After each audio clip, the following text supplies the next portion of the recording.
Hi again. In Armageddon now, Dwight Wilson, the chapter The Certainty of Survival, discussing Arab-Israeli conflict in the 1950s and the reaction specifically of American Christians about that ongoing conflict. We've reached the year 1958 now. This is page 171. In 1958, Israel celebrated the 10th anniversary of its independence. The Evangel magazine provided commemorative comment in an editorial, The Miracle of Israel. The editor observed that no matter what view one might take of the Arab-Israeli dispute, he could not help but be impressed with the progress made in 10 years. He then castigated those who criticized the restoration as, quote, a political scheme concocted by materialistic Jews, end of quote, and observed that God's hand works where it is not seen. For him, it was truly God who had brought these Jews together and provided them sanctuary. In the struggle, God was standing in the shadows, but keeping watch above his own. We must look beyond the passions of men in this struggle, he said, for the Holy Land, and see the restoration of Israel as a fulfillment of his great plan, end of quote.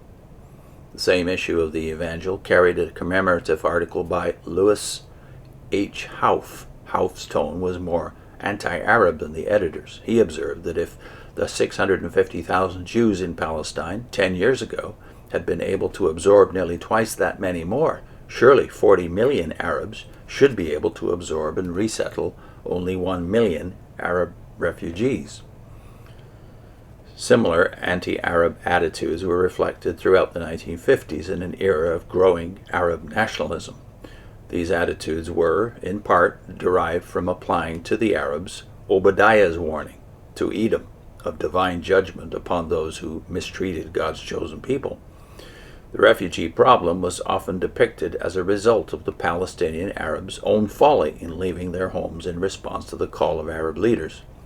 Even if this were true, it may have been in a few areas, the question was never dealt with in terms of the justice or injustice of the Palestinian demands. It was claimed that the Arabs were better off under Israeli leadership than they had ever been before, and that they enjoyed the same freedom and equality as Jews. An article in Moody Monthly recounted the usual arguments, but the author then inadvertently revealed the true situation in a footnote.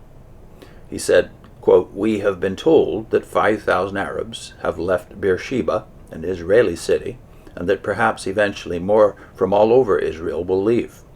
Room must be made for the 10 or 15,000 Jewish immigrants arriving every month. We not only hope, but judging from the attitude of the Jews in the land, feel certain that the exit of more Arabs will not cause too great a hardship and loss to them, end of quote.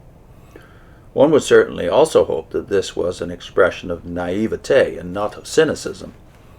The King's Business magazine referred to the Arabs who occupied Old Jerusalem as, quote, victims of a blindness which only Satan can produce, unquote.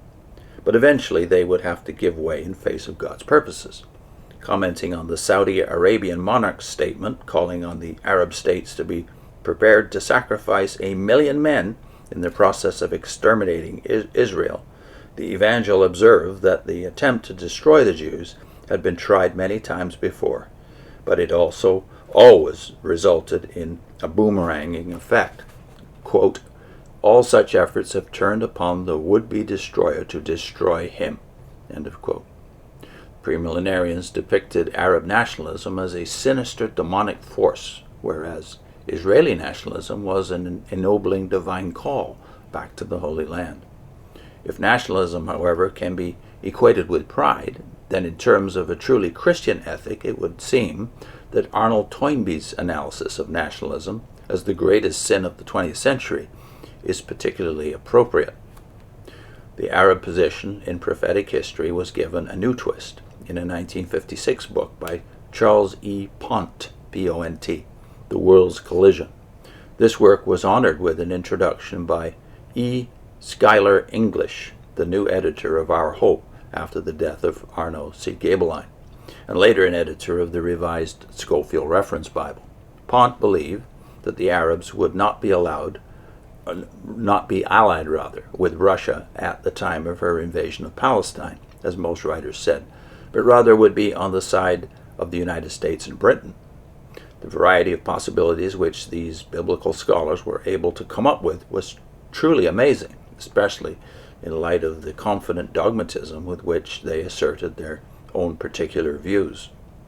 Prior to the Suez crisis, the Evangel magazine had shown some sympathy for the cause of the Palestinian refugees, refusing to ascribe blame for the situation. The editor extolled the peace that would eventually exist between Israel, Egypt, and Assyria, according to Isaiah 19, verse 25. But there were inherent anti-Arab feelings even in this attempted expression of moderation. Quote, "As we look into Bible prophecy, we see many dire predictions concerning Egypt's future, and many golden prophecies regarding Israel." End of quote. Whatever predisposition that one might have to sympathize with either side in the dispute would be overridden, however, by the antisocial gospel admonishment.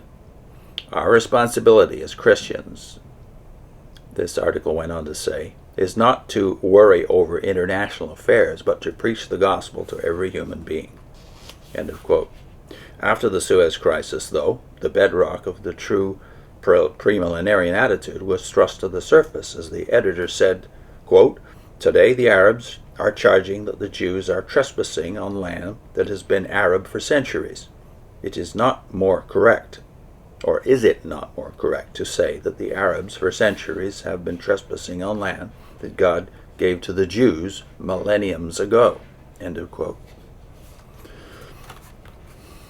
Parallel to the anti-Arab disposition was a continuing stream of pro-Jewish sentiment.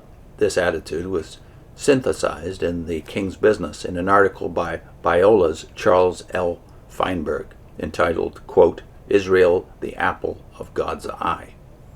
Drawing upon Zechariah 2:8, "He that toucheth you touches the apple of his eye," Feinberg claimed that when Israel was mistreated, God considered it a personal blasphemy, and that whoever touched Israel for ill would be punished. As for anti-Semitism, it was not a major topic for discussion among premillenarians during the 1950s, since flagrant anti-Semitism had declined due to the reaction to the excesses of the Nazis. Yet, occasional comments indicated a continuation of traditional ideas. The Evangel continued to see the hand of the Lord in the Nazi episode, interpreting it as a fulfillment of Jeremiah 16:16.